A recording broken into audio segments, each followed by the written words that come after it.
ассалому алейкум бинандагони гиромӣ. нашри муфассали барномаи иттилоотии ахборро аз телевизиони тоҷикистон мустақиман манзуратон мегардонем. дар студия бо шумо Қурбон Қурбонзода ва Марҷона Шарифова. ҷои таъкиди хос аст ки мавзӯи зарурати сохтмон ва ба кор даровардани нергоҳи роғун барои ҳифзи иқлим, таъмини амну субот ва рушди устувор дар Осиёи Марказӣ ва Осиёи Ҷанубӣ кунун дар сатҳи ҷаҳонӣ садо медиҳад. зарурат ва аҳамияти бузурги ин мавзӯъ аз ҷумла дар суханрониҳои президенти Комиссияи Аврупо Урсула фон дер Ляйен дар ҳарду ҳамоиши сатҳи олии рӯзи 4 апрели соли 2025 дар шаҳри Самарқанд возеҳу равшан таъкид гардид. кунун ин зарурат на танҳо аз ҷониби Тоҷикистон, балки аз забони пешвоёни ҷаҳони имрӯза таъкид мегардад. яъне на танҳо эътироф мешавад, балки таъкид мегардад ки нерӯгоҳи роғун чун манбаи нерӯи сабз барои кулли минтақаи Осиёи Марказӣ ва Осиёи Ҷанубӣ аҳамияти ҳаётан муҳим дорад. ёдовар мешавем ки 4 апрел дар шаҳри Самарқанди ҷумҳурии Узбекистон ҳамоиши сарони давлатҳои Осиёи Марказӣ, Иттиҳоди Аврупо ва форуми сатҳи баланд таҳти унвони Осиёи Марказӣ пешрӯи мушкилоти ҷаҳонии иқлим муттаҳидшавӣ барои шукуфоии умумӣ баргузор гардид ки дар кори он президенти ҷумҳурии Тоҷикистон пешвои миллат муҳтарам Эмомалӣ Раҳмон иштирок ва суханронӣ намуданд. муфассал дар гузориши ҳамкоронамон. 4 апрел дар шаҳри Самарқанд президенти ҷумҳурии Тоҷикистон пешвои миллат муҳтарам Эмомалӣ Раҳмон дар ҳамоиши Осиёи Марказӣ ва Иттиҳоди Аврупо иштирок ва суханронӣ намуданд. Tojikiston Respublikasi Prezidenti Emomali Rahmon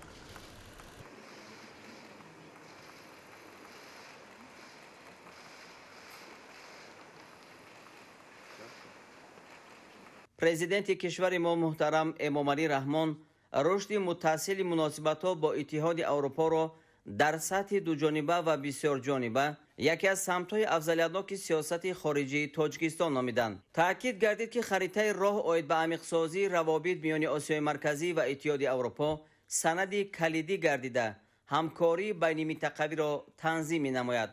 роҳбари давлат муҳтарам Эмомалӣ Раҳмон дар робита ба вазъи ҳамкории тиҷоративу иқтисодӣ миёни кишварҳои Осиёи Марказӣ ва Иттиҳоди Аврупо иброз доштанд. мо ҳадаф дорем ки содироти маҳсулотро аз истеҳсолкунандагони тоҷик ба бозорҳои Аврупо аз ҷумла тавассути истифодаи имтиёзҳои тиҷоратӣ ба ҳамдигар боз ҳам густариш бахшем. сарвари давлат муҳтарам Эмомалӣ Раҳмон оид ба имкону захираҳои табиии кишвари мо иқтидорҳои бахши саноат, энергетика ва кишоварзӣ андешаронӣ намуда изҳор доштанд ки Тоҷикистон барои ҷалби сармояи хориҷӣ, ворид кардани технологияҳои навини аврупоӣ ва истифодаи таҷрибаи ширкатҳои бонуфуз ҳавасманд мебошад. иштироки Иттиҳоди Аврупо дар маблағгузории лоиҳаҳои соҳаҳои энергетика, кишоварзӣ, саноат, нақлиёт ва инфрасохтори коммуникатсионӣ муҳим дониста шуд. таъкид гардид ки масъалаи рушди энергетика бо назардошти афзудани талабот ба қувваи барқ то рафт хусусияти муҳим касб мекунад ва аз ин роҳ яке аз самтҳои ояндадор дар минтақаи мо ҳамкорӣ дар соҳаи энергетикаи сабз мебошад. барои Тоҷикистон бахши энергетика яъне манбаъҳои барқароршавандаи энергия ки ба он гидроэнергетика низ шомил аст, на танҳо барои қонеъ кардани ниёзҳои иҷтимоию иқтисодии миллӣ, балки барои рушди мебаъдаи ҳамкории минтақавӣ низ муҳим аст, изҳор доштанд муҳтарам Эмомалӣ Раҳмон. аз саҳми Иттиҳоди Аврупо дар бунёд ва навсозии иқтидори тавлиди энергияи сабз дар кишвари мо ёдовар шуда, роҳбари давлат муҳтарам Эмомалӣ Раҳмон иштироки муваффақи онро дар татбиқи тарҳҳои нерӯгоҳҳои барқии обии Норак, Себзор ва Қайроқум таъкид намуданд. даъват ба амал оварда шуд ки Иттиҳоди Аврупо дар заминаи дуҷониба ва ё در دایره تشبث دروازه‌های گلوبالی در بنیاد و تجدید انشاءات گیدروانرژتیکی که نمونه اقتصاد و انرژتیک سبز میباشند سهم گذارد. مساعدت اتحاد اروپا در بنیاد انفراستراکچور انتقال نیروی برق به آسیای جنوبی توسط خط انتقال کسهزار بلند ارزیابی گردید. راهبر دولت ما محترم امامعلی رحمان اوید به نقشه های تاجیکستان درباره تا سال 2030 افزایش دادن اقتدار استحصال قوه برق از نیروی آفتاب و شمال تا به 10% تمام استحصال نیروی برق در کشور اندیشه‌رانی نمودند. سرور دولت ابراز داشتند که ما در اساس استراتژی رشد اقتصاد سبز تا سال 2032 استحصال انرژی را در کشور پرراه از حساب منبع‌های تجدید شونده به راه مانده تا سال 2037 تاجیکستان را به کشور سبز تبدیل می‌دهیم. از تشبث‌های جهانی تاجیکستان اوید به حل مشکلات گلوبالی از جمله حفظ پیریخ‌ها یادآور شده. پرزیدنت کشور تاکید داشتند که در آخر ماه می سال روان در شهر دوشنبه برگزاری نخستین کنفرانس بین المللی سطح بلند دایر به این موضوع در نظر است. در این ضمن اظهار باور کرده شد که شریکان اروپایی و منطقوی تاجیکستان در کار کنفرانس در پیش ایستاده فعالانه اشتراک می‌نمایند. راهبر دولت ما محترم امامعلی رحمان همچنین اوید به عامل‌های مهمی رشد استوار رابطه‌های بین منطقوی از جمله نقلیاتی و کمونیکاسیونی اندیشه‌رانی نمودند. گسترش همکاری برای رشد بخش خصوصی و سرمایه‌گذاری و تأسیس جایهای کاری، آماده‌سازی کارگران بلند اختصاص و توسعه رابطه‌های فرهنگی و گومانیتری جزئی مهم مناسبت‌های کشورها نامیده شد. در این رابطه سرور دولت محترم امامعلی رحمان همچنین اوید به توسعه همکاری در ساحه معارف از جمله شدن فیلیال‌های دانشگاه‌های اروپایی در کشور ما و زیاد کردن کوتاها برای تحصیل در مؤسسه‌های تعلیمی اروپا اظهار هوسمندی نمودند. گفته شد که سیاحی میتواند برای به راه ماندن رابطه مستقیم بین مردمانمان همچون زنجیره مهم خدمت نماید. رشد منبعی همکاری با اتحاد اروپا در چهارچوب برنامه‌های منطقوی از قبیل بامکا و کداب مهم ارزیابی گردید. Третий аспект, о котором хотела бы поговорить, это чистая энергетика. И мы хотели бы, чтобы этот регион стал центром чистой энергетики. Энергия ветра в Казахстане, солнечная энергия в Узбекистане и Туркменистане, гидроэнергия в Таджикистане и Кыргызстане и геотермальная энергия во всем регионе.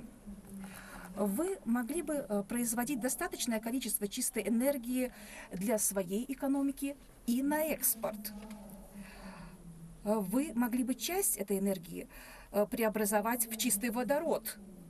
И вместе мы уже пишем историю на Рагунской ГЭС в Таджикистане, где самая высокая плотина в мире будет производить электричество для региона. Вместе с Камбаратинской ГЭС в Кыргызстане центральная энергия таким образом может стать центром производства чистой электроэнергии для электрических поездов, для промышленности, для горнодобывающей промышленности и для экспорта странам-соседям. Мы призываем расширить наше сотрудничество и вместе развивать энергетическую независимость Центральной Азии, а также глобальный переход на чистую энергию. 4 اپریل در شهر سمرقند پرزیدنت جمهوری تاجیکستان پیشوای ملت محترم امامعلی رحمان در فورم آسیای مرکزی در برابر مشکلات جهانی اقلیم متحدشوی برای شکوفایی عمومی اشتراک و سخنرانی نمودند. سرور دولت محترم امامعلی رحمان اظهار داشتند که جهان امروز با مشکلات تغییریابی اقلیم روبرو است و منطقه ما نیز از این استثنا نیست. تأکید گردید که عاقبت‌های فاجعه‌بار تغییریابی اقلیم به اقتصادیات و اکوسیستم‌های کشورهای ما ضرر کلان رسانده به حیات آدمان تهدید می‌نماید. پرزیدنت کشور ما محترم امامعلی رحمان از حجم سالانه مبلغ‌گذاری برنامه‌های اقلیمی در تاجیکستان یادآور شده تأکید نمودند که آن بیش از 400 میلیون دلار را تشکیل می‌دهد و در صورت پیامدهای بزرگ این رقم به 1.5 میلیارد دلار میرسد. اظهار کرده شد که در چنین شرایط تنها سعی و کوشش‌های یکجایی کشورهای منطقه و دستگیری جامعه جهانی برای برطرف‌سازی این مشکلات به ما کمک می‌رساند. با تاکید سرور دولت ما دوام 20 سال اخیر برنامه‌های مربوط به آب و اقلیم پیشنهاد نموده تاجیکستان در عرصه جهانی فعالانه تطبیق می‌گردد و ضمناً با مسائل تغییریابی اقلیم و استواری اکولوژی توجه مخصوص ظاهر کرده می شود. قبول 14 قطعنامه دخلار مجمع عمومی سازمان ملل متحد با تشبث تاجیکستان برای نائل شدن به هدفهای هماهنگ شده گلوبالی در ساحه آب زمینه مستحکم گذاشت. اظهار داشتند پرزیدنت کشور محترم امامعلی رحمان و تاکید نمودند که تشبث‌های جهانی ما اینچنین برای تطبیق هدفها از جمله هدفهای روزنامه رشد استوار برای تا سال 2030 مساعدت نمودند. دوره تاکید کرده شد بین انرژتیک و تغییریابی اقلیم رابطه زیج وجود دارد و رشد انرژتیک سبز میتواند قدم مثبت در راه حفظ اقلیم باشد. ذکر گردید که در تاجیکستان حالا 98% نیروی برق تا سال 2032 پورا به استحصال نیروی برق از منبع‌های برقرار شونده انرژی می‌گذرد. تاکید کرده شد که پریخ‌های تاجیکستان منبع اساسی ذخیره‌های آبی منطقه می‌باشند و 60% آبی آسیا مرکزی در حدود کشور ما تشکل می‌یابد. دایر به اهمیت مسائل مربوط به تغییریابی اقلیم سخن گفته سرور دولت از آبشوی پریخ‌ها از جمله کاملا آب شدن حدود 1300 عدد از 14000 پریخ حدود تاجیکستان در 50 سال اخیر اظهار نگرانی نمودند. با تاکید پرزیدنت کشور این حالت تمایل خیلی تشویش‌آور میباشد زیرا پریخ‌های تاجیکستان تنها منبع آب برای منطقه نبوده در نگهداری اقلیم منطقه نیز نقش مهم می‌بازند. مجمع عمومی سازمان ملل متحد با ابتکار تاجیکستان سال 2025 را سال بین المللی حفظ پریخ‌ها و 21 مارس را روز جهانی پریخ‌ها اعلان نمود. اظهار داشتند سرور دولت محترم امامعلی رحمان و یادآور شدند که در اساس این قرار مهمه سال روان در شهر دوشنبه نخستین کنفرانس بین المللی سطح بلند آید به حفظ پریخ‌ها دایر می شود و این باز یک نقش نظررس تاجیکستان در روزنامه جهانی اقلیم خواهد بود. از اشتراکداران همایش برای اشتراک فعالانه در کار کنفرانس دوشنبه و در مجموع برای سهمگذاری در حفظ پریخ‌ها دعوت نموده پرزیدنت کشور اظهار اطمینان نمودند که نتیجه های کنفرانس دوشنبه و سعی و کوشش یکجایی کشورهایی که در کار آن اشتراک می نمایند به شبهه برای برگزاری موفقانه کنفرانس کاپ 30 در برزیل در آخر سال روان نقش نظررس می‌گذارند. استفاده تکنولوژی‌های معاصر کم مصرف و مناسبت احتیاطکارانه به آب چون منبع مهمترین حیات شرط اساسی کم کردن تلفات آن شمارده شد. در این ضمن از جامعه بین المللی دعوت کرده شد که به مسئله افزون نمایی مبلغ‌گذاری چاره‌های مربوط به حفظ اقلیم و رفع عاقبت‌های آفت‌های طبیعی به کشورهای آسیب پذیر به خصوص کشورهای رو به ترقی تدبیرها بیاندیشند. جای تاکید خاص است که موضوع ساختمان و کار درآوردن نیروگاه راغم برای حفظ اقلیم، تامین امن و ثبات و رشد استوار منطقه کنون در سطح جهانی صدا می‌دهد. ضرورت و اهمیت بزرگ این موضوع از جمله در سخنرانی‌های پرزیدنت کمیسیون اروپا اورسولا فون در لاین در هر دو همایش سطح عالی روز 4 اپریل سال 2025 در شهر سمرقند واضح و روشن تاکید گردید. کنون این ضرورت نه تنها از جانب تاجیکستان بلکه از جانب پیشروان جهانی امروزه تاکید می‌گردد. یعنی نه تنها اعتراف می شود بلکه تاکید می گردد که نیروگاه راغون چون منبع نیروی سبز برای کل منطقه آسیای مرکزی و آسیای جنوبی اهمیت حیاتی دارد. Every country in Central Asia has huge potential. У всех стран Центральной Азии есть огромный потенциал для использования возобновляемой и устойчивой энергии. Энергия ветра, солнца, воды. Геотермальная энергия. Именно поэтому Европейский Союз инвестирует в чистую энергетику во всем регионе. Например, надо упомянуть Рагунскую ГЭС в Таджикистане и Камбаратинскую ГЭС в Кыргызстане. Эти ГЭС произведут достаточно энергии не только для своих стран, но и на экспорт для всей Центральной Азии. Они обеспечат энергией новую стратегическую промышленность, например, переработку сырья. Они помогут обеспечить электричеством наши транспортные маршруты, о которых мы тоже сегодня уже говорили. Они помогут производить чистый водород, который, возможно, будет экспортировать за границу. Таким образом, эти проекты принесут пользу всем. Они обеспечат нашу энергетическую независимость, улучшат торговые отношения, и они принесут пользу всей планете в целом, помогут защитить ее климат и ее природу. For climate and for the protection of our nature. 3 апрел در شهر سمرقند در حاشیه همایش آسیای مرکزی و اتحاد اروپا پرزیدنت جمهوری تاجیکستان پیشوای ملت محترم امامعلی رحمان با پرزیدنت شورای اتحاد اروپا آنتونیو کاشتا ملاقات نمودند. در واخور مسائل همکاری تاجیکستان و اتحاد اروپا بررسی گردید. پرزیدنت کشور محترم امامعلی رحمان تاکید داشتند که ما اتحاد اروپا را از جمله شریکان مهم خود در عرصه بین المللی می‌دانیم. آنتونیو کاشتا اهمیت حل مسائل مرزی میان تاجیکستان و قرقیزستان و ازبکستان را تاکید نموده سرور دولت و مردم تاجیکستان را با این رویداد تاریخی تبریک گفتند. جانب‌ها اید به اهمیت سازشنامه توسعه یافته شریکی و همکاری تاجیکستان و اتحاد اروپا که موافقت سازیش به مرحله نهایی رسیده است تبادل افکار نمودند. استفاده ذخیره‌های عظیم طبیعی، گیدر انرژتیکی از شوی خام مهم، ظرفیت‌های کشاورزی، اقتدار صنعتی و ترانزیتی تاجیکستان برای رشد تجارت با اتحاد اروپا سودبخش ارزیابی گردید. همکاری دو جانب در روند اصلاحات، رشد ساحه انرژتیک، تجدید و ساختمان انشاءات گیدر انرژتیکی نمونه شریکی باثبات نامیده شد. گفته شد که تاجیکستان به جلب سرمایه و تکنولوژی‌های اروپایی در تطبیق لایحه‌های ساحه انرژتیک از جمله بنیاد نیروگاه آبی راهان و تجدید نیروگاه نارک منفعت دار است. تاکید شد که تاجیکستان در جاده پیشبرد سیاست اقتصادی سبز با اتحاد اروپا هم نظر است. در این ضمن استراتژی رشد اقتصادی سبز تاجیکستان و مسئله تولید و صادرات انرژی سبز محاکمه گردید. باید بر رشد و گسترش همکاری در ساحه‌های تندرستی، حفظ اجتماعی، معارف، توسعه برنامه‌های بورسیوی و دستگیری منبع تحصیلات کسبی، تبادل افکار صورت گرفت. ضرورت ادامه همکاری تاجیکستان و اتحاد اروپا در چارچوب برنامه‌های بامکا و کدب تاکید گردید. همچنین اید به افزایش آفت‌های محیط زیستی و پیامدهای فلاکتبار تغییریابی اقلیم در جهان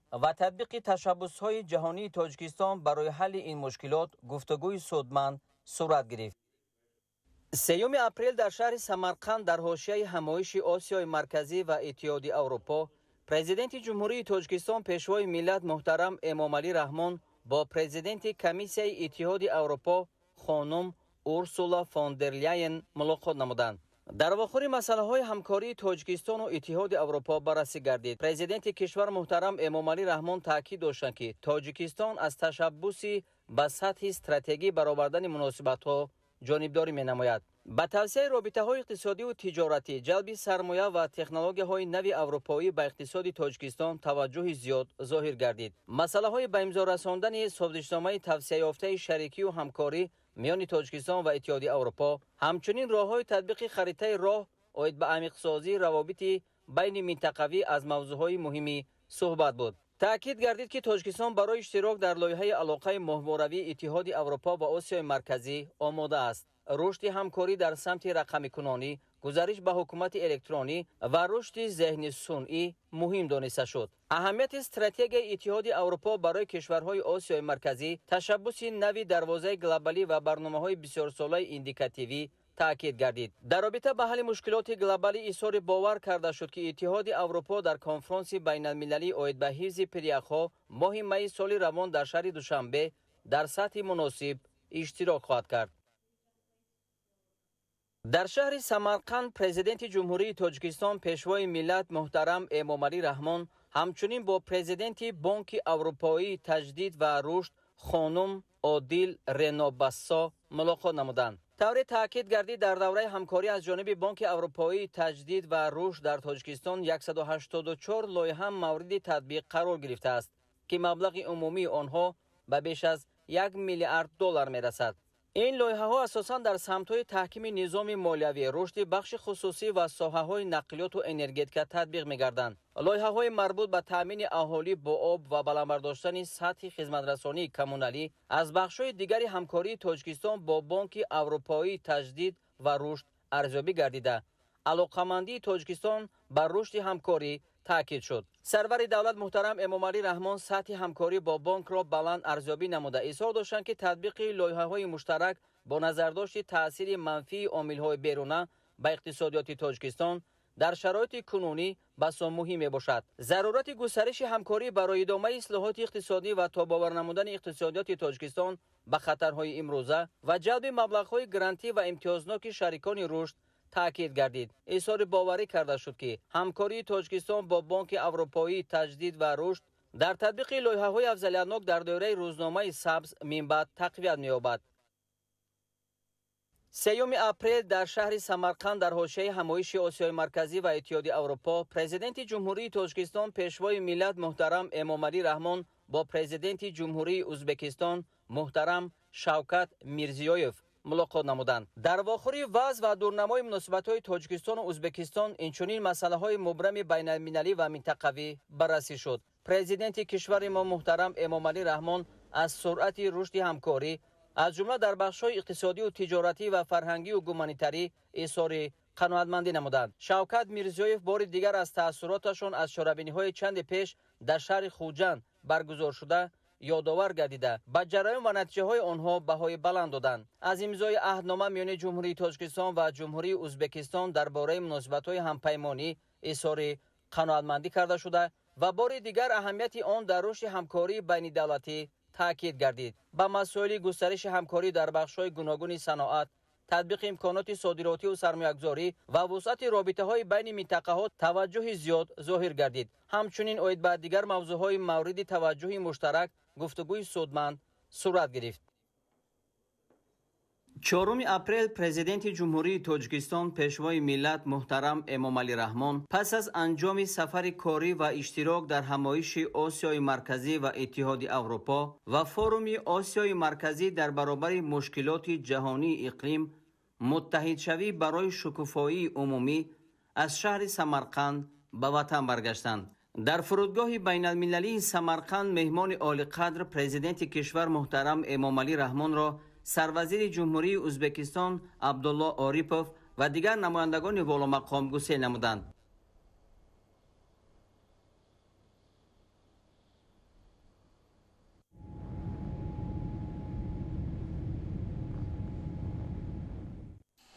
برنامه اخبار ادامه می‌دهیم. رعایت عامل‌های فیزیولوژی پرورش رستنی‌ها طلبات اساسی برای تامین سبزیش و نشأه‌نمای خوبی گل و بوته‌ها دانسته می‌شود.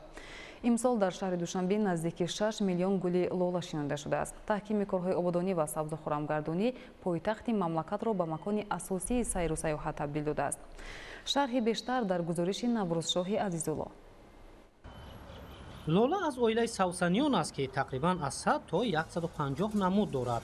طبق سرچشمه‌های تاریخی محل اساسی لوله‌های خودروی آسیای مرکزی دانسته می‌شود و تدریجاً زیر نظر بوتانیک‌ها این گل شیوه‌های گوناگون انکشاف دارد.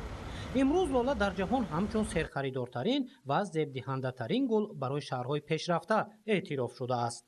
نمونه یا مثال این را می‌توان در شهر دوشنبه دید. قبای گلپوش پایتخت کشور تسخیر کننده و فرح بخشنده ارزیابی می شود. نزدیک 6 میلیون گل لولا زیبایی دوشنبه را افزون و پایتخت را به لولازار تبدیل داده است. از گل‌های موسمی بسیار ساله باشد در حدود شهر دوشنبه زیاده از 12 میلیون 834 هزار بنقشه گرفته شده بود تا به امروز طبق معلومات‌های پیشنهاد گردیده زیاده از 10 میلیون 50 هزار دانه گل‌های موسمی بسیار ساله شنونده شد که از این زیاده از 5 میلیون 859 هزار آن را گل‌های لولای تیولپان تشکیل می‌دهند. نخستین کار هر صبح در پایتخت از آبدهی گلگشت و میسزارها آغاز می‌گردد. طبق طلبات برای ماندن نگاهبین گل و بوته‌ها اساس موفقیت در سمت کبودیزارکنی دانسته می‌شود. ثمره تطبیق سیاست رهبری دولت با نظرداشت طلبات معاصر از جانب مقامات اجرایی حاکمیت دولتی شهر دوشنبه پایتخت کشور را به نمونه اساسی شهرداری در دنیا تبدیل داده است. ҳамин аст ки айни ҳол рӯзу шаби душанбе барои сокинони мамлакат ва ҷаҳонгардон диданию комилсозандаи фазои маънавӣ унвон мешавад. این قدر گلکاری، این قدر باغچه‌های درخشنونی میبریم، خرسان میشیم. شهر سیاحی، تمام سیاح‌های دینا میبینن چقدر شهر ما آرزو میکنن که با گشته بیان، که همین تازه آزاده و کوچه‌مان تازه آزاده. афзалият ба таҷрибаи муосири шаҳрдорӣ ва истифодаи технологияи нав рушди намунавии душанберо таъмин кардааст. тавассути навору расмҳои хотиравӣ аз ҷониби хориҷиён ба Душанбе додани унвони шаҳри зебою дидании дунё мисоли ҳамин аст. идомаи таҳкими созандагиҳо музаффариятҳоро афзун мегардонад. корҳо дар самти ободонӣ ва кабудизоркунӣ пеш аз ҳама пойтахти азизамонро ба як шаҳри سرسبز خرم و دلربا تبدیل دادن است. هدف ما همین است که همیشه از پایتخت عزیزمان رو همیشه سبز و خرم نگاه داریم. طبق امر پرزیدنت جمهوری تاجیکستان شنبه و یکشنبه 4 ماه اپریل در تاجیکستان تحت عنوان سیر گلیلولا فستیوال جمهوریوی گذرانیده می شود. این فستیوال از سال 2019 این جانب ادامه دارد که فضای گلپوش امروزه دوشنبه نمونه اساسی آمادگی به آن می باشد. نوروزهای عزیزالله فرهادی واسه بهادری حسن دوشنبه اخبار.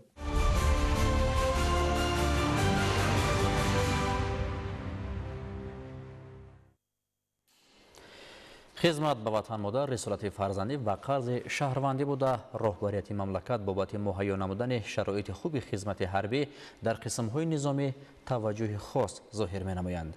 جوانان با نانگوناموز خوب درک می‌کنند که خدمت به وطن نشانه روشن احساس وطن دوستی و درک ضرورت و اهمیت حمایت منفعت‌های دولت و مردم مملکت میباشد. عبدالوهاب عبدالستار گزارش آماده کرده است. خدمت حربی مهمترین مکتبی آب و تابی حیات و شجاعت و مردانگی جوانان خودآگاه و خویشتنشناس و دلیر و غیور محافظت کردن مرز و بوم وطن را قرض شهروندی خود می‌دانند. سالهای اخیر شماره جوانان دلیر و شجاع که با امر دل و وجدان برای ادا نمودن قرض شهروندی خود به صف قوه‌های مسلح شامل می‌شوند زیاد گردیده است. متخصصان ساحه این را اگر از یک جانب به بهتر گردیدن شرایط خدمت ربط دهند، از جانب دیگر بلند گردیدن حس وطنپرستی جوانان ارزیابی می‌نمایند. همین احساسی گرمی وطندوستی که گذشتگان ما همیشه به همین تاکید می‌کردند که باید هر یک نفر پیش از همه وطن خود مادر خود را حمایت کند و این ارزش ما میتواند برای پایداری صاحب استقلالی کشور که اون از همه مقدس‌ترین جشن برای مردم تاجیکستان استقلالیت است و تنها پایداری استقلالیت از احساس وطندوستی از ارتش بسیار هم توانای آن وابستگی دارد. مورد به تاکید است که امروزها با سعی و تلاش‌های پیوسته اساسگذار صلح و وحدت ملی پیشوای ملت پرزیدنت جمهوری تاجیکستان محترم امامعلی رحمان برای فعالیت روزمره خدمتشان در قسم‌های حربی شرایط ضروری معیشی و مادی مهیا کرده شده در کل واحدهای نظامی جهت بلند برداشتن ملکه حربی و جسمانی جوانان تربیت آنها در روحیه وطندوستی و صداقت به مرز و بوم وطن افسران کسبی با تجربه فعالیت باثمر دارند. با تاریخ نظر نماییم واقعا ارتش برای هر یک دولت برای هر یک کشورهایی که در رشد تمدنی سهم گذاشتن نقشی برجسته داشته است. ارتش ملی تاجیکستان از روز تأسیسیابی خودش تا به امروز به بسیار دستاوردهای نظررس رسید. ارتش ملی توانست امروز در حمایت مرز و بوم وطن سهم گذار باشد و امروز البته جوانان تاجیکستان در صف قوه‌های مسلح جمهوری تاجیکستان خدمت کرده ایستادند و من باور دارم که هر یک شهروند تاجیکستان هر یک جوانمرد برای حمایت مرز و بوم وطن خود باید آماده باشد، چون رسالت شهروندی هر یک نفر پیش از همه حمایت مرز و بوم وطن است. به صف قوه‌های مسلح آمدن جوانان پدیده سروربخش بوده. شهادت آن است که این قشر جامعه بهر حمایت مرز و بوم اجدادی تحکیم صلح و آسایشتگی و دستگیری سیاست حکومت مملکت همه طرفه آماده می باشد. در شهر و ناحیه‌های ولایت سوق از تشبث و اقدام‌های جوانان خودآگاه و خویشتنشناس که با امر دل و وجدان در راه حمایت مرز و بوم وطن خدمت حربی را اختیار می мекунанд, падару модарон ифтихори бузург доранд. масъулиятшиносӣ, ташаббуси ватандӯстона, ҳуввияти баланди миллӣ ва матонату ҷавонмардии ҷавонон дар маросими гусели наваскарон ки ҳамасола дар шаҳру ноҳияҳои вилоят бо шукӯҳу шаомати хос сурат мегирад, аҳли ҷомеа хоса собиқадорони хизмати ҳарбӣ ва падару модаронро рӯҳбаланд менамояд. ҷавонони бонангу номус хуб дарк мекунанд ки хизмат ба ватан нишонаи равшани эҳсоси ватандӯстӣ, дарки зарурат ва аҳамияти ҳимояи манфиатҳои давлат ва мардуми мамлакат мебошад.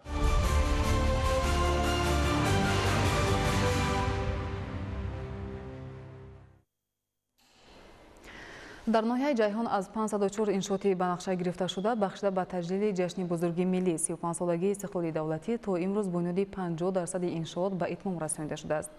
бо ин мақсад корҳои созандагӣ дар ин минтақаи кишвар вусъати тоза пайдо карда ҷараёни корҳои ободонӣ зери назорати ҳолдонҳои соҳа қарор доранд. шарҳи бештар дар гузориши ҳамкоронамон Самандар Шои ва Искандари Саид.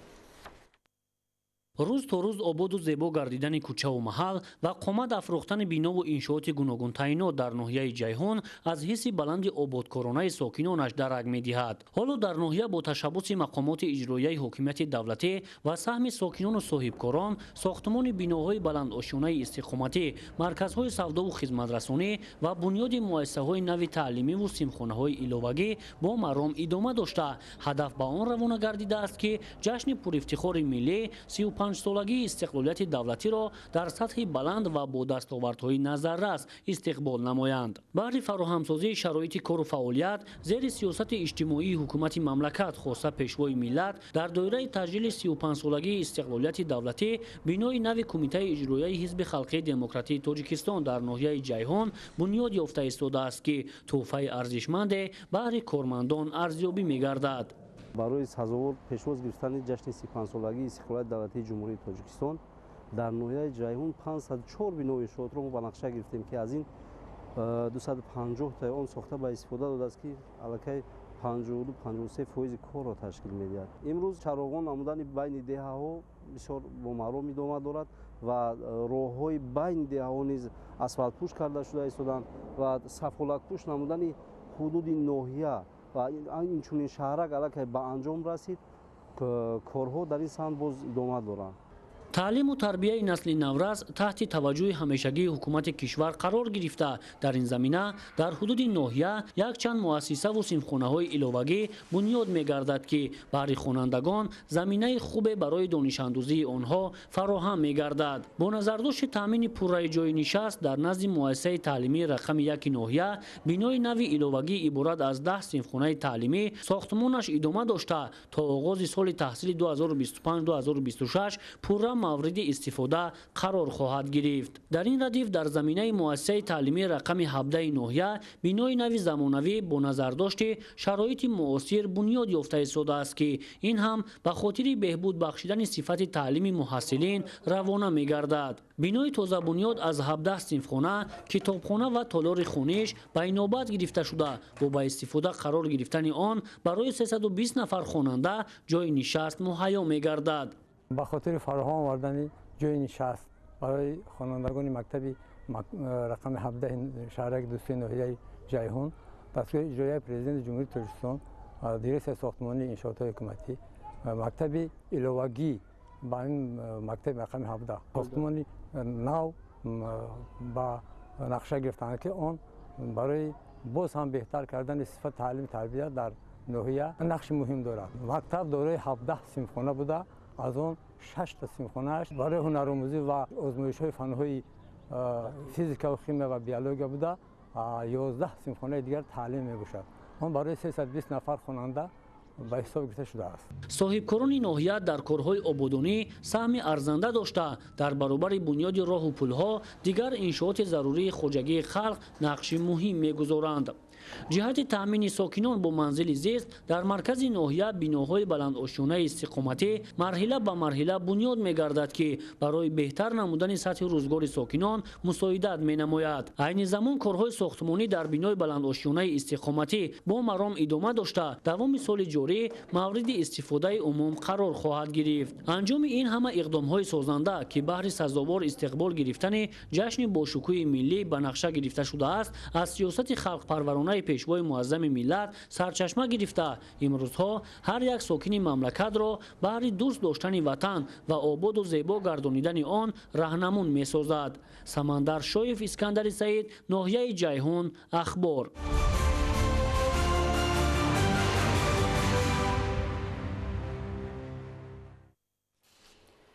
در دوره آمادگی‌ها به استقبال جشن 35 سالگی استقلال دولتی در شهر کنیبادام کارهای ساختمانی با مرام ادامه دارد.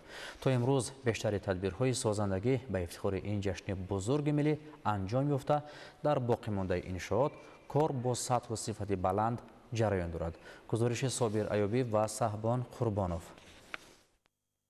در دایره تدبیرهای آبادانی و بنیادکاری به استقبال 35 سالگی استقلال دولتی جمهوری تاجیکستان موافق به نقشه چهاربینی‌های جشنی مقامات اجرایی حاکمیت دولتی شهر کنیبادام باید ساختمان از نوسازی و تعمیر و ترمیم زیاده 700 عدد انشاءات مهم دارای اهمیت اقتصادی و اجتماعی و فرهنگی انجام بگیرند. در روند این بنیادکاری‌ها ساختمان بنای مرکزی تأمینات بی‌خطری آذوقه‌واری در شهر نیز با مرام جریان دارد. بنای مرکزی تأمینات بی‌خطری آذوقه‌واری با مبلغ‌گذاری کمیته بی‌خطری آذوقه‌واری بنیاد شده.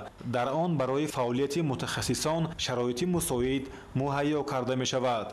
در شهر کنیبادام بنای نوی مرکزی تأمینات و تشخیصی بی‌خطر آذوقه‌واری بنیاد شده است. بنای مذکور از 3 آشانه عبارت بوده. یکم آشانه از تشخیصگاه عبارت می باشد. دوم آشانه باشد برای کارمندان خود مرکز تأمینات بی‌خطر آذوقه‌واری بنیاد شده است. ساختمان بنای مرکز که از 3 آشانه عبارت می باشد سال 2022 آغاز گردیده طبق نقشه باید سال 2026 به انجام رسانیده شود. ولی بناکاران جمعیت دارای مسئولیتش محدود کفالت مومن آباد که پدرچی اساسی لایحه محسوب می‌یابد تصمیم گرفتند که با انجام با صفت کارهای ساختمانی بنا را تا آخر سال روان مورد استفاده قرار دهند. با این مقصد همه روزه در اینجا 15-20 نفر بناکاران به کارهای رنگوبار، پردازگری و آبادانی مشغولند. بنیادی مرکزی تأمینات بی‌خطری آذوقه‌واری در شهر برای فراهم ساخت شرایط‌های مساعد کار و فعالیت متخصصان مساعدت نموده بنای خوش‌طرح و زمانوی مرکز حسن فضای شهر خواهد گردید. صابر ایوبی، صاحبان قربانوف، شهر کنیبادام، اخبار.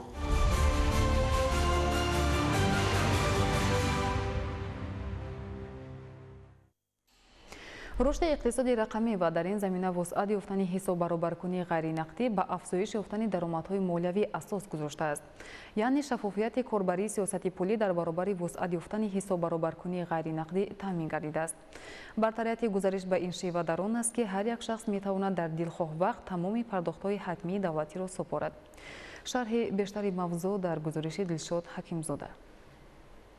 در زمانی با سرعت ترقی یابنده رقم‌کنونی در ساحه‌های واقعی اساس جهش‌های اقتصادی را تشکیل داده رشد آن را تامین می‌نماید. از این رو حکومت مملکت به این سمت اهمیت خاص ظاهر نموده جهت وسیع به راه ماندن کاربری‌های الکترونی تمامی تدبیرها را می‌اندیشد. این است که روز تا روز واسطه‌های الکترونی در مملکت زیاد می‌گردد. مثلا اگر در ماه‌های ینور فوریه سال 2024 مقدار عمومی واسطه‌های الکترونی پرداختی 16.2 میلیون را تشکیل داده باشد، این رقم در ماه‌های ینور فوریه سال 2025 به 20.8 میلیون رسیده است که تناسباً 4.6 میلیون زیاد می باشد. در نتیجه وسعت یافتن کاربری‌های الکترونی در ساحه بانکداری سطح و صفت خدمت رسانی‌ها دگرگون گشته بازار معاملات مالیوی کلاً تغییر یافت. یعنی واسطه‌های الکترونی سبب گشت که برنامه‌های نوی بانکی جهت پرداخت مزد مهنت، حق خدمت رسانی‌های نقلیاتی، طبی، کمونالی، انتقال مبلغ، فروش مال و محصولات و غیره به میان آید که این در مدت کوتاه میان مردم محبوبیت بیشتر پیدا نمود. این است که در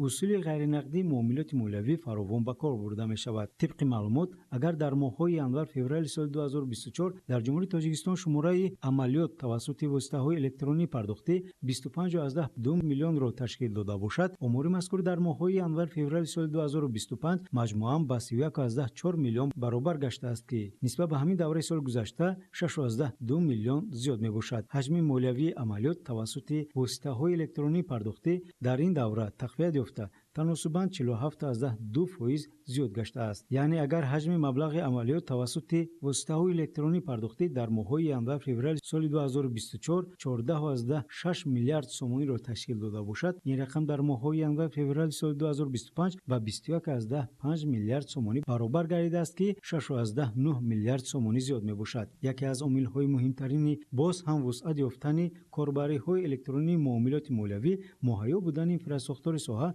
و به همگان دسترس بودن کارت‌های پرداختی بانکی، همیان‌های الکترونی، کیارمزها و ترمینال‌های الکترونی میباشد. اگر در ماه‌های ینور فوریه سال 2024 شماره عمومی کیارمزها 14000 را تشکیل داده باشد، امور مذکور در ماه‌های ینور فوریه سال 2025 مجموعاً به 21000 برابر گردیده است که 7000 کیارمز زیاد میباشد. با اندیشه کارشناسان پیشنهاد امتیازها از جانب تشکیلات‌های مولوی امکانات تشکل دادن کاربری‌های الکترونی مناسبت‌های مولوی را وسیع می‌گرداند. در برابر این رقم کنونی ساحه‌های واقعی اقتصادی می‌تواند با آشکار نمودن اقتصادیات پوشیده زمینه گذارد و به این وسیله منبع‌های درآمد بودجه دولتی را تقویت بخشد که این بر رشد اقتصادی ملی تاثیر مثبت خود را می‌رساند. دلشاد حکیمزاده، محمد سعید کمال، اخبار.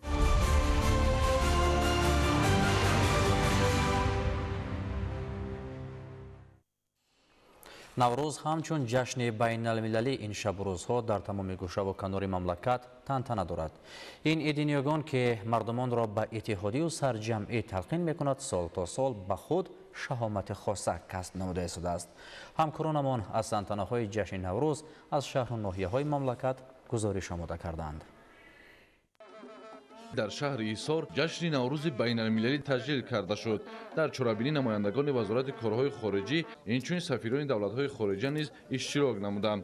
нахуст меҳмонон хони густурдаи наврӯзӣ, урфу одат, анъана, таомҳои миллӣ, ҳунарҳои мардумӣ, ҳафсину ҳафшин, суманак, ҳунарҳои дузандагӣ, бофандагӣ, ресандагӣ ва амсоли инҳо ки анъанаҳои наврӯзӣ маҳсуб мешаванд тамошо намуданд.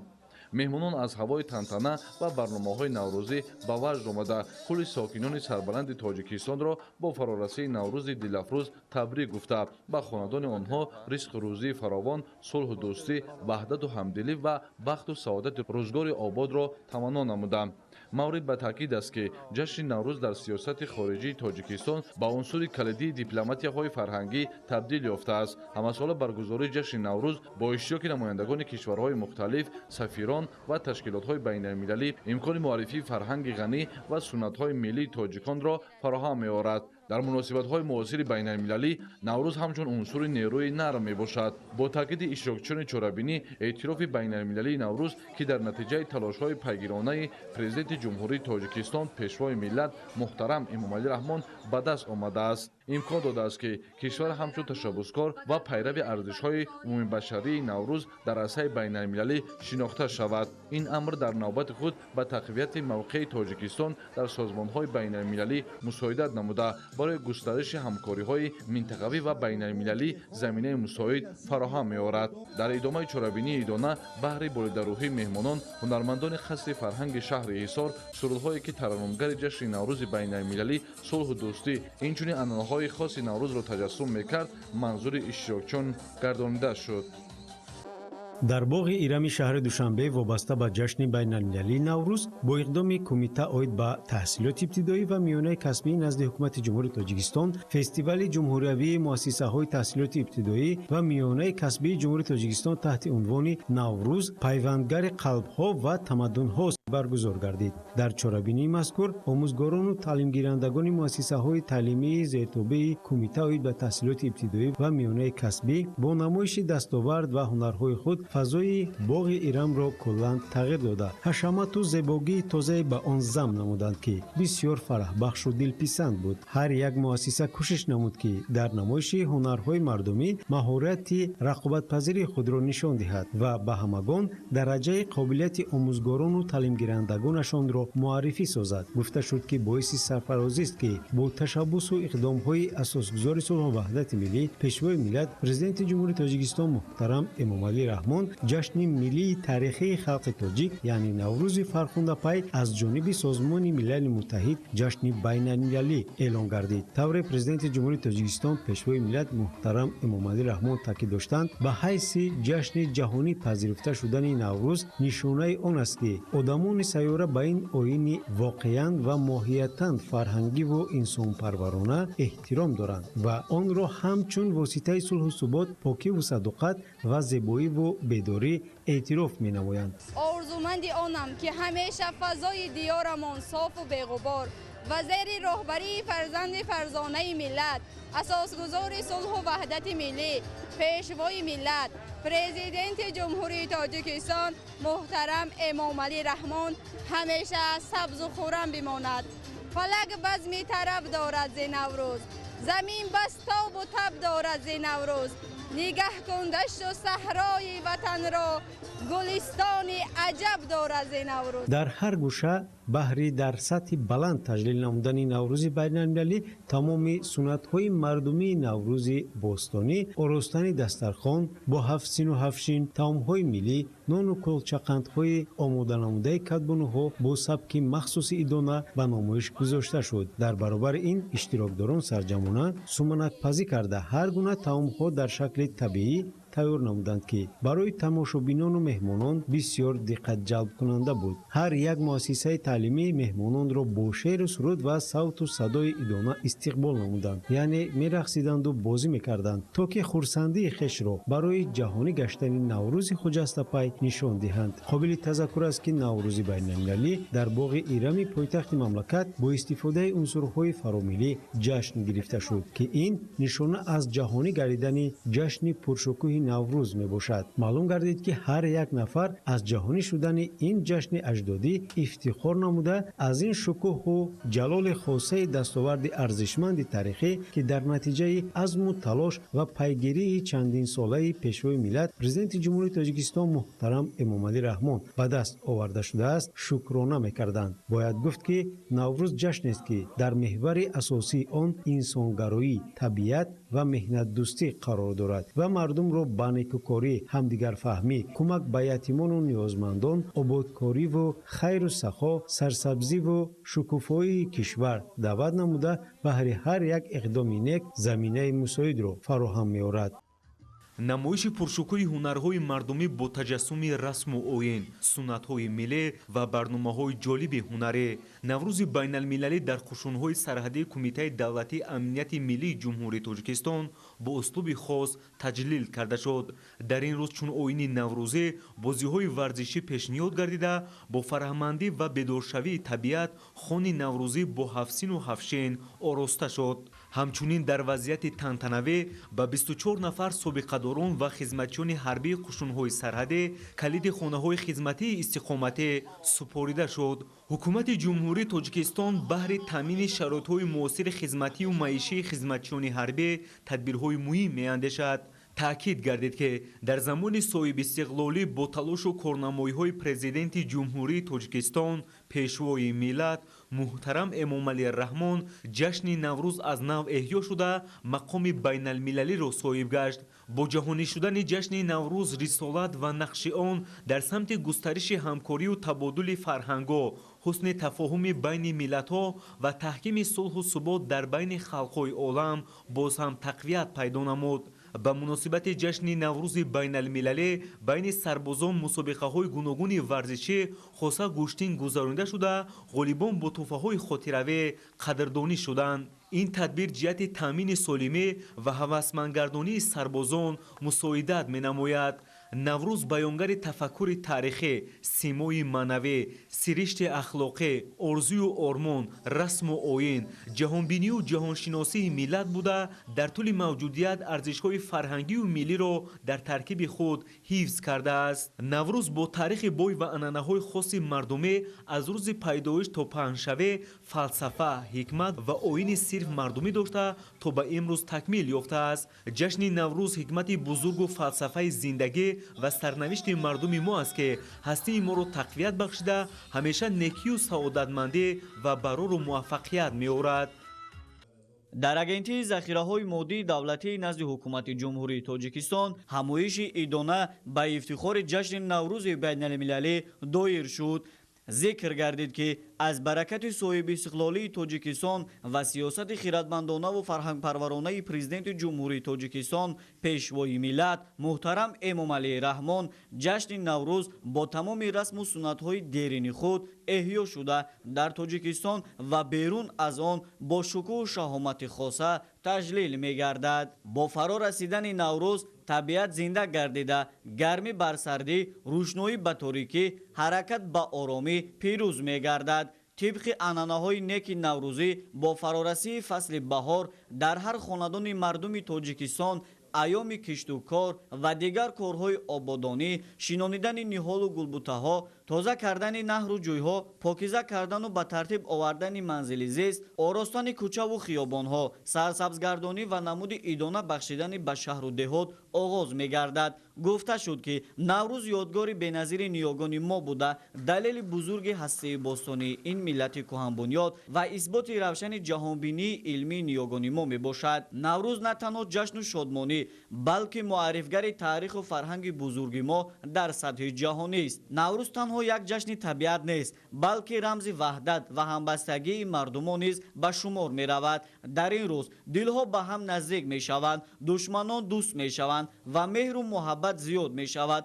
аз ин рӯ Наврӯз на танҳо як ҷашн, балки як дарси инсонгароӣ ва ҳамдигарфаҳмӣ низ мебошад. ҳамин тавр ҷашни Наврӯзӣ дар агентии захираҳои моддии давлатии назди ҳукумати ҷумҳурии Тоҷикистон дар саҳни бинои агентӣ бо пешниҳоди дастархуни идона аз ҷониби кормандон идома ёфт. ҳамагон дар фазои пуршукӯҳи Наврӯзӣ хушиву хурсандӣ менамуданд.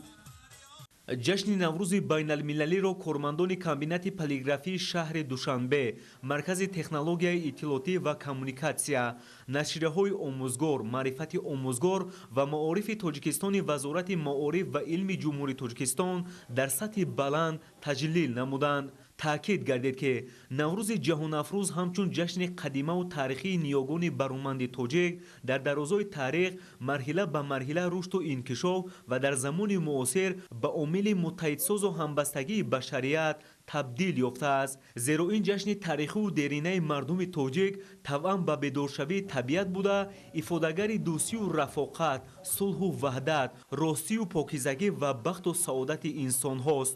дар идома зикр шуд ки маҳз дар замони соҳибистиқлолӣ бо талошу пайкор ва хизматҳои беназири президенти ҷумҳурии Тоҷикистон пешвои миллат муҳтарам Эмомалӣ Раҳмон ҷашни Наврӯз дар кишвар эҳё ва дар сатҳи баланд таҷлил гардида мақоми байналмилалӣ гирифт. эҳёи Наврӯз ва ба ҷашни байналмилалӣ табдил ёфтани он боиси боз ҳам боло рафтани нуфузу обрӯи Тоҷикистон дар арсаи ҷаҳонӣ гардидааст. сипас ба муносибати ҷашни Наврӯз ба як қатор кормандон барои фаъолияти пурсамар ифтихорнома ва сипосномаи Иттифоқи журналистони Тоҷикистон тақдим гардид. шоистаи таъкид аст ки дастархуни наврӯзии ҳамоиши мазкур ки ба мараз гузошта шуд унсурҳои миллию мардумии Наврӯзро ба таври барҷаста инъикос мекард. дар идома барномаи фарҳангии наврӯзӣ ки аз ҷониби ҳунармандони кишвар пешниҳод гардид ҷолибу диданӣ ва таҷассумбахши ин суннати ниёгон буд. ба муносибати таҷлил аз ҷашни таърихии сирф милливу мардумии миллати тоҷик Наврӯзи Фархундапай токунун дар ҷамоатҳои деҳот ва шаҳраки ноҳияи Мир Саид Али Ҳамадонӣ бо иштироки намояндагони тамоми қишрҳои ҷомеа ташкилу баргузории чорабиниҳои идона ҷараён доранд. оростани чунин ҷашнҳои хурсандибахш бо риояи оину суннатҳои қадимаи миллӣ баёнгари оромиву осудагии ҷомеа, таъмини амнияту пойдории истиқлоли давлатӣ дар кишвар буда нишони эҳтирому арҷгузории сокинон ба анъанаҳои мардумӣ мебошад. Наврӯз дар қатори ҷашнҳои чоргона افسانه ملی مهرگان و تیرگان و صده از جمله جشن‌های پسندیده و باستانی مردم تاجیک است. به همایی و متحدی و دعوت به صلح و دوستی از عنصرهای خاصه نوروز بوده، محض همین خصوصیت‌ها شهامت این جشن ملی را در بین مردم باز هم شکوهی بیشتر بخشید. عنعنه‌های قدیمی مردمی را احیا و تکامل داده، به دلها باز هم نزدیکتر گردید. رابطه‌های دوستی و همکاری‌ها را تقویت و گسترش بخشیده، فرح و خوشحالی شهروندان را صمیمیتر و افزون ساخت. چنین یک تدبیر ایدانه نوروزی را مسئولان مؤسسه کمک اولیه طبی و سانیتری ناحیه میر سعید علی حمدانی در باغ فرهنگی فراغتی مرکزی ناحیه برگزار نمودند. در چاره‌بینی مذکور نمایندگان مؤسسه‌های تندرستی شهر و ناحیه‌های منطقه کلاب و دیگر ساکنان محلی فعالانه شرکت نمودند. تماشای گوشه نمایش دستاوردها همچون نشان رشد و پیشرفت ساحه‌های گوناگون، حفظ و احیای عنعنه‌های مردمی و آموزش و معرفی هنرهای مردمی برای اشتراکداران جالب و خاطرماند گردید. هنرمندان ناحیه با معرفی محصول هنر دستی خویش جانبداری خود را از سیاست سازنده حکومت کشور ثابت نموده، آموزش چنین هنرها را برای نسل‌های امروز و آینده مهم معنی داد کردند. اثنای برآمد شادباشی از فعالیت ثمربخش طبیبان، دستاوردها و رشد ساحه تندرستی در ناحیه اظهار نظر کرده شد. نورسان نیز همچون اشتراکی فعال چاره‌بینی از ذوق دل و خرسندی همدیگر الهام گرفته، با روحیه بالیده و افتخار از چنین وطنی آباد و گلفشان اظهار قناعتمندی و شادمانی می‌کردند. در قسمت فرهنگی چاره‌بینی پیشنهاد سرود و ترانه‌های وطن دوستانه هنرمندان ناحیه که ترنمگر بهار و نوروز و همرامی مردم بود، فضای فرحبخش جشنی را جالب و خاطرمان نمود. جشن بین‌المللی نوروز در مؤسسه دولتی تعلیمی لیسه کسبی تکنیکی شهر حصار تجلیل گردید. در چاره‌بینی‌های تنتنوی جشن نوروزی بین‌المللی، دانشجویان لیسه خوان گسترده نوروزی، عرف و عادت، عنعنه، طعام‌های ملی، هنرهای مردمی، هفسین و هفشین، سومنک، هنرهای دوزندگی و امثال اینها که عنعنه‌های نوروزی محسوب می‌شوند به معرض نمایش گذاشتند. با تاکید اشتراکداران نوروز برای مردم ما نه تنها خوشنودی و شادمانی می‌آورد، بلکه یک واسطه و ایام سازندگی و آبادکاری بوده و پیشرفت آبادی هر یک خاندان، محل زیست، شهر و ناحیه و در مجموع به آبادانی سرزمین مساعدت می‌نماید. با اشاره به جهانی گردن جشن نوروز ابراز گردید که ماه فوریه سال 2010 با کوشش و تشبث پیشوای ملت و دیگر دولت‌های حوزه تمدن نوروز، اجلاسی 64 مجمع عمومی سازمان ملل متحد در خصوص جشن بین‌المللی اعلان کردن نوروز قدنامه قبول نمود.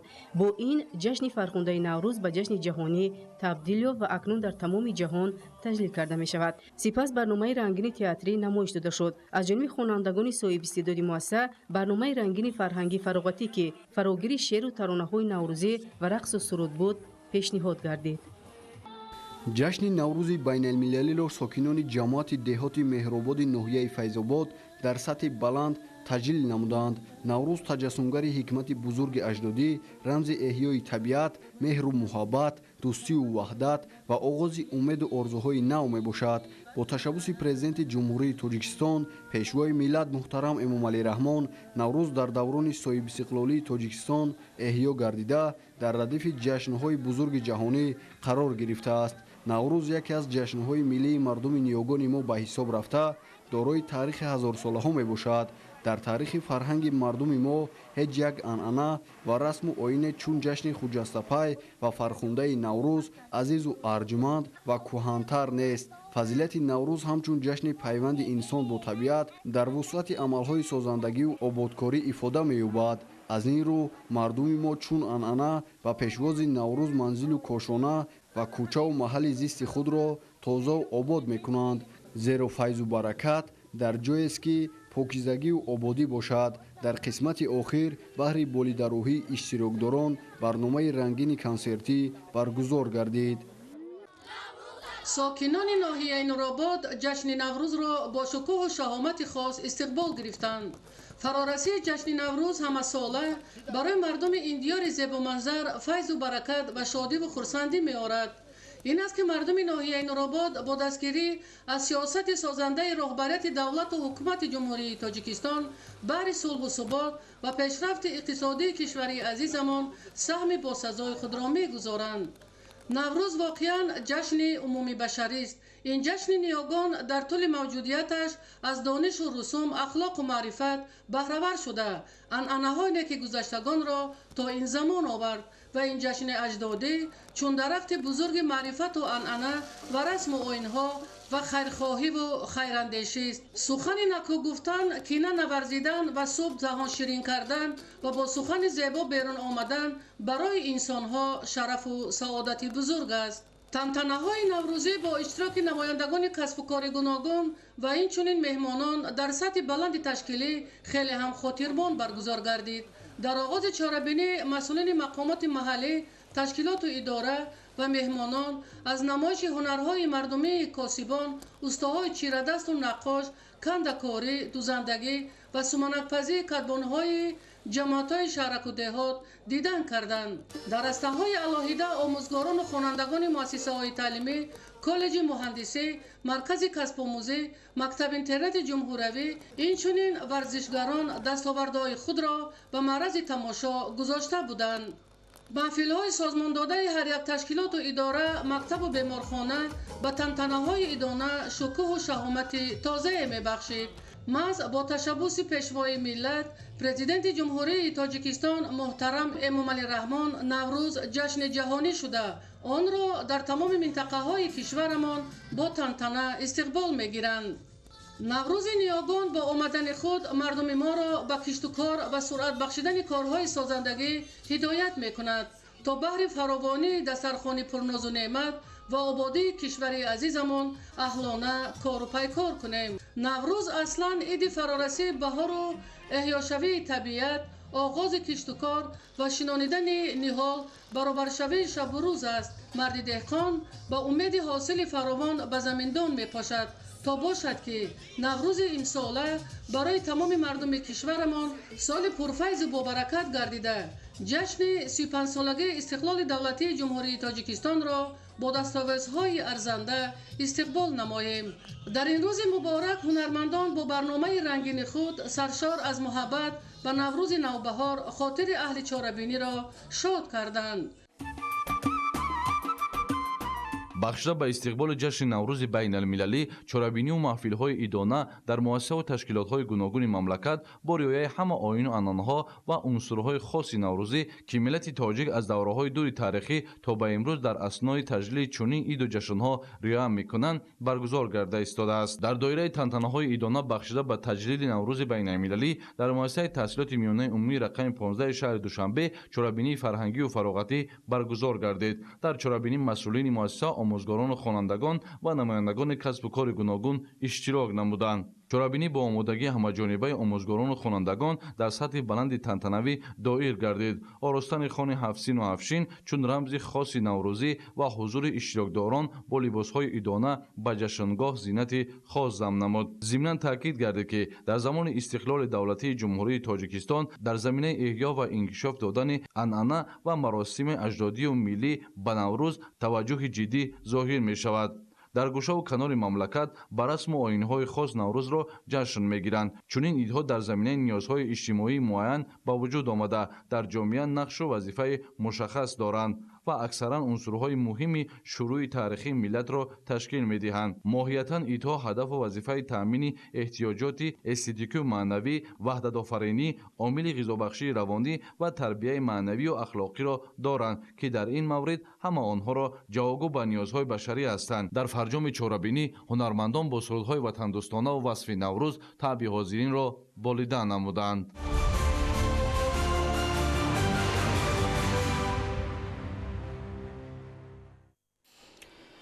деҳқонони ноҳияи 5 ҳамасало бо истифода аз таҷрибаи андӯхта ба гирифтани ҳосили дилхоҳи маҳсулот ноил мешаванд. имсол низ киштаҳои деҳқонон нашъу намои хуб гирифта дар таъмини бозорҳои мамлакат мусоидат хоҳад кард. тафсилоти бештар дар гузариши Самандар Шоев ва Искандар Саид.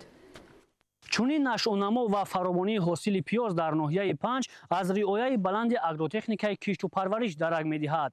тибқи нақша имсол дар ноҳия дар масоҳати 340 гектар кишти пиёзи барвақтӣ гузарониданд. тавре мушоҳида мешавад ҳоло ҳосили пиёз хуб аст, қариб ки пухта расидааст. масъулин ният доранд ҳосили онро рӯзҳои наздик ҷамъоварӣ ва пешкаши бозорҳои мамлакат гардонанд. кишоварзони ноҳияи 5 яке аз аввалинҳо шуда пиёзи барвақтиро истеҳсол ва баробари таъмини талаботи бозорҳои ватанӣ ҳамзамон ба хориҷи мамлакат низ содирот менамоянд ки ин омил боиси бештар фоида ба даст овардани онҳо мегардад. инро ба назар гирифта деҳқонон ин мавсим дар майдони 340 гектар замин пиёзи барвақтӣ киш намуданд ки айни замон аксари он дар ҳоли расидан қарор дорад. طبق دورنما در میدان 340 گکتار پیوزی بر وقتی کش نمودیم که امسال با محنت اهلانه دهقانان قریب که پیوز پخته رسیده شده است. یک تقریبا 15 تا 20 پس پیشنهاد بازارهای ناحیه میگردد. مقصد اساسی پروژه‌های دهقانی هم این تامین امنیتی عضوخواری ناحیه و بیرون از ناحیه میباشد. табиату хоки зархези ноҳияи 5 баҳри фаровонҳосилии тамоми маҳсулоти кишоварзӣ мусоид буда сокинон аз ин имконот ба таври васеъ истифода карда дар ҳамкорӣ бо мутахассисони соҳа ва пеш гирифтани роҳу усулҳои муосири кишту парвариши зироати гуногун нишондодҳои истеҳсолиро афзун менамоянд. мо ҳозир дар ҳудуди ҷамоати диҳоти кабуд сайфдин дар диҳаи фарғона қарор дорем. дар тавозуи ҷамоат 7722 гектар аст که 2495 گکتاری اون زمین‌های کرامیابی در بر میگیرند و اینچنین در دهه فرغانه که ما حاضر قرار داریم 74 گکتار زمین در تواضع خود دارند.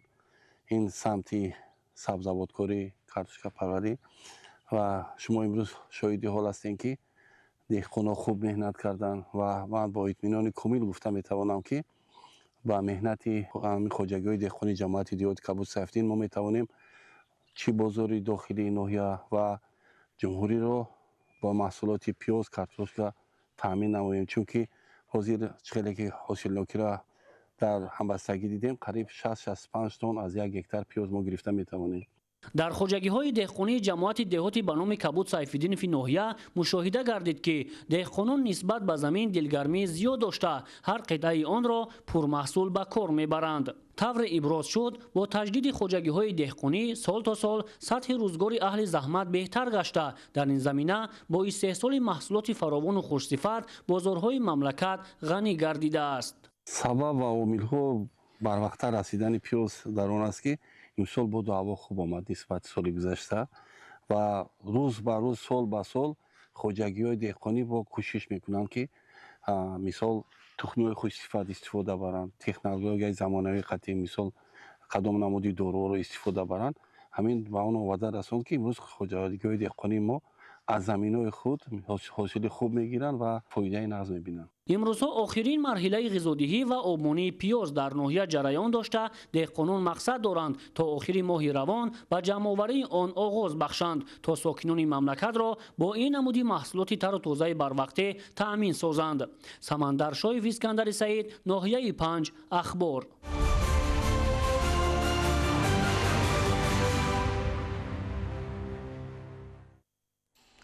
ҳамасола дар мамлакат 7 апрел рӯзи умумиҷаҳонии тандурустӣ таҷлил мегардад. Ба ин муносибат имрӯз дар тамоми муассисаҳои тиббии шаҳру ноҳияҳои мамлакат ба сокинон хизмати ройгон расонида шуд.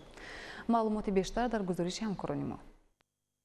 5 апрели соли равон бахшида ба рӯзи умумиҷаҳонии тандурустӣ дар муассисаи давлатии пажӯҳишгоҳи гастроэнтерологии ҷумҳурии Тоҷикистон чорабинии расмии Вазорати тандурустӣ ва ҳифзи иҷтимоии аҳолӣ баргузор гардид. Дар саҳни бинои пажӯҳишгоҳ барои суҳбати озоди мутахассисон ва сармутахассисони соҳа бо шаҳрвандон тамоми шароити мусоид фароҳам гардида дар маҷмӯъ барои машварат ва ташхису муоинаи ройгони сокинон ҳамаи имконоти лозима муҳайё карда шуд. ҳамин тавр аз субҳи барвақт аллакай шаҳрвандони зиёде ба муассисаи мазкур ташриф оварда аз ташхису муоина ва машварати ройгони тиббӣ мегузаштанд. аз мутахассисони варзидаи соҳа доир ба беҳтар намудани вазъи саломатии хеш тавсияву маслиҳати муфид мегирифтанд. маврид ба зикр аст ки чорабинии мазкур ҳамзамон дар муассисаҳои тиббию табобатии ҷумҳуриявӣ, марказҳои саломатии шаҳри Душанбе, шаҳру ноҳияҳои тобеи ҷумҳурӣ ва дар умум дар тамоми муассисаҳои тиббию табобатии вилоятҳо ва шаҳру ноҳияҳои мамлакат ташкил ва баргузор гардида ба шаҳрвандони мамлакат ташхису муоина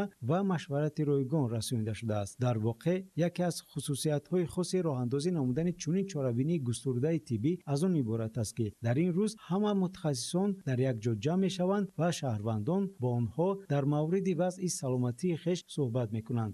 имрӯз дар рӯзи саломатӣ که همه ساله در ماه اپریل قید گرفته می شود و این سال تحت شعار آغاز سالم حیات گروی آینده نکوفرجام این روز جشن گرفته می شود و در پژوهشگاه گاسترونترولوژی جمهوری تاجیکستان امروز تمام مؤسسه‌های تندرستی جمهوریوی و شهر دوشنبه در اینجا جمع آمدند که با مردم طریق رایگان خدمت رسانی هم مشورتی هم طبابتی از جمله گذراندن تشخیص ها به راه مانده است. اینچنین در این روز در نزد مؤسسه‌های تندرستی تمام شرایط لازمه برای تشخیص بیماران مهیا کرده می شود که بیماران می توانند در یک جا از همه نمود تشخیص‌های طبی به طور رایگان گذرند. قید کردن به موارد است که امسال روز عمومی جهانی تندرستی تحت شعار آغاز سالمی حیات گروی آینده نیکوفرجام قید کرده شد. در این روز ساکنان شهر و ناحیه‌های ولایت سوخت به طور رایگان از خدمترسانی طبی به مانند مشورت و مصلحت طبیبان، تشخیص و معاینه و دیگر تدبیرهای وابسته به حفظ سالمی برخوردار گردیدند. ما امروز در بیمارخانه بچگانه حضور داریم. در اینجا تمام خدمت رسانی ها از طرف دکتران، همشیرهان همش بیپول شده ایستاده است. ما رحمت میگوییم به حکومت جمهوری تاجیکستان، به سرور دولت محترم امام علی رحمان که برای همه مادران و کودکان همه چیز را رایگان کرده اند.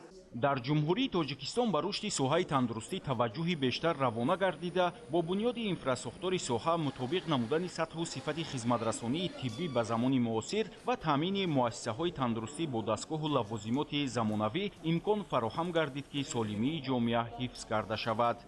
ما امروز آمدیم به مرکز سرطان شناسی که امروز همه تشخیص ها رایگان بود. ما منتداری خودمون را بیان میکنیم.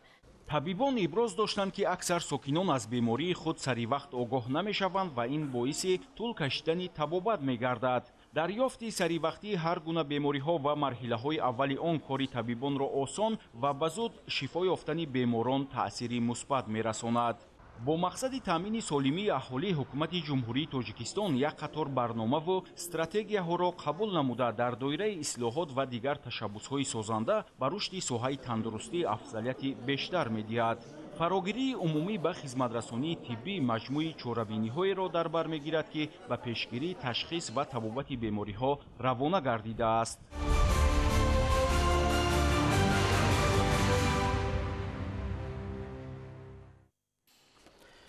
امروز در شهرک دانشجویان دانشگاه ملی تاجیکستان روز درهای گشاد برگزار گردید که در آن تعداد زیادی ختم کنندگان مؤسسه های تعلیمی شهر دوشنبه اشتراک نمودند. گزارش همکارانمان.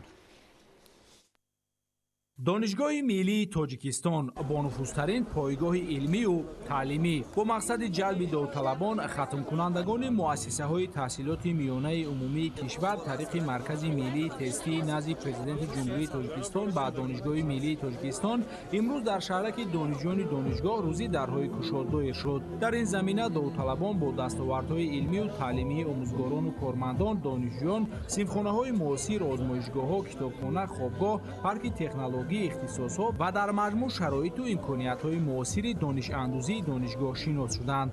دانشگاه ملی تاجیکستان طی سالهای صاحب استقلالی با دستگیری‌های همیشگی اساسگذار صلح و وحدت ملی پیشوای ملت پرزیدنت جمهوری تاجیکستان محترم امام علی رحمان با امکانیت‌های بلندی صفتا نوی علمی و تعلیمی نویل گردیده ایستاده است که جهتی باز هم در سطح بلند آماده نمودن کادرهای بلند اختصاص نقش نظررس می‌گذارند.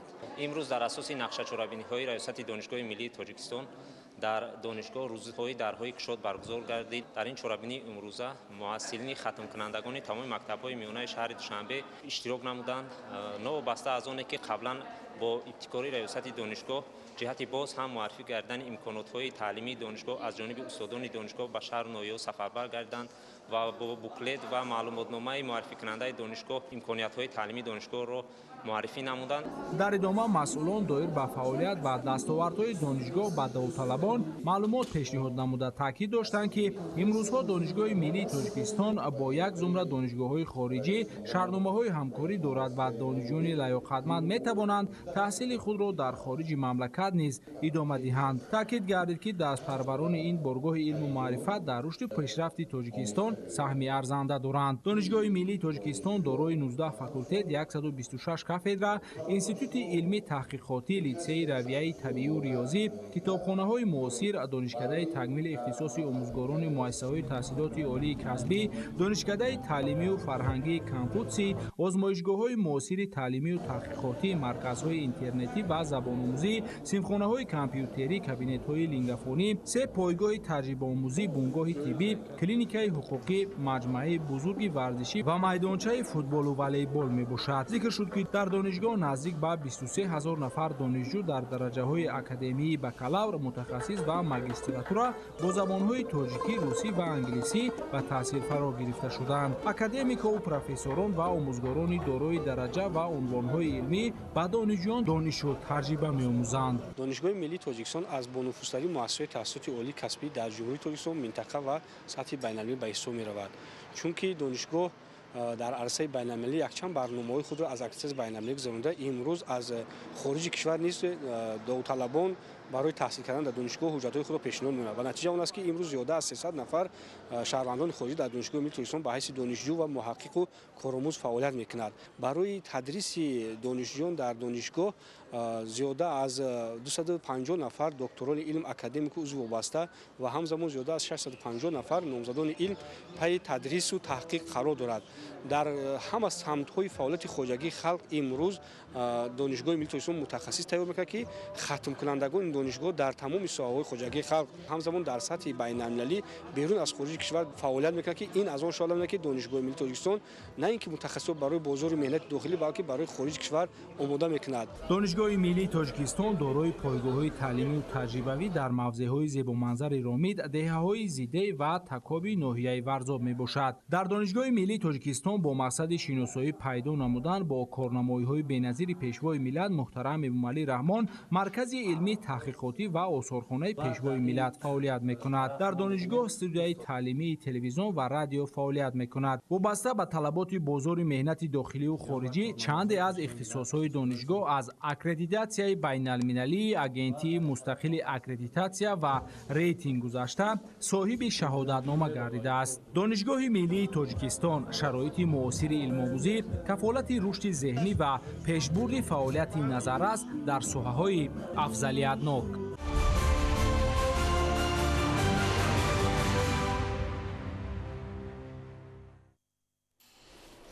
بینندگان گرامی، نشر مفصل برنامه اطلاعاتی اخبار خاتمه می‌یابد. سلامت و خانه آباد بمانید.